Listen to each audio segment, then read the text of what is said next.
समान वर्ग के छात्रों की जो आयु सीमा तय की गई है वो 22 वर्ष है और वहीं अन्य वर्ग के जो अभ्यर्थी हैं उनकी 27 वर्ष तय की गई है। क्या कहेंगे आप?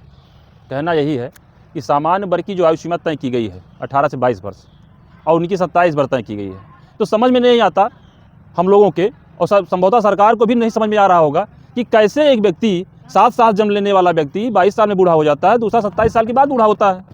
कैसे आप तय करते हैं? किस वृक्ष का फल खिला देते हैं उसको कि वो 27 साल तक युवा रहता है, जवान रहता है, जो चाहे वो कर लेगा?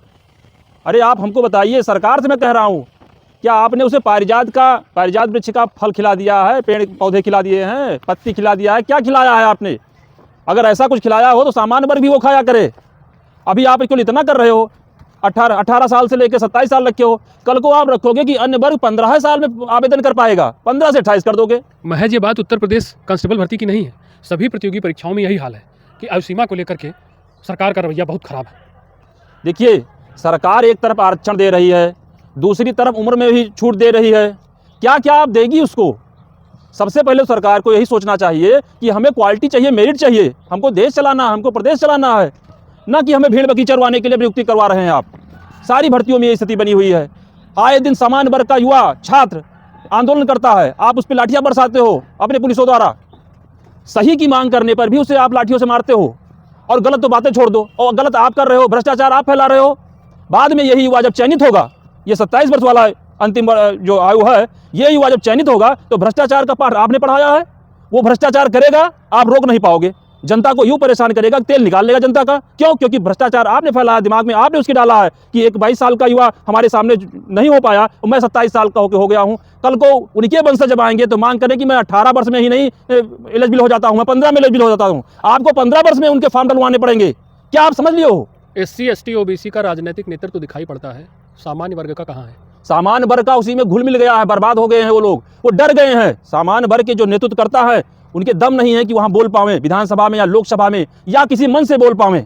जबकि मैं देखता हूँ कि 5% का नेतृत्व करने वाला समाज का युवा, 5% युवा का नेतृत्व करने वाला नेता, 10% का नेतृत्व करने वाला नेता मंच से बोलता है, सदन में बोलता है, वो जिस सत्ता में है उसी से प्रश्न करता है सदन में बैठ के कि आपने इसमें इनको इतना आरक्षण मिलना चाहिए था, आपने नहीं दिया है, या आपने दिया है और बढ़ाइए।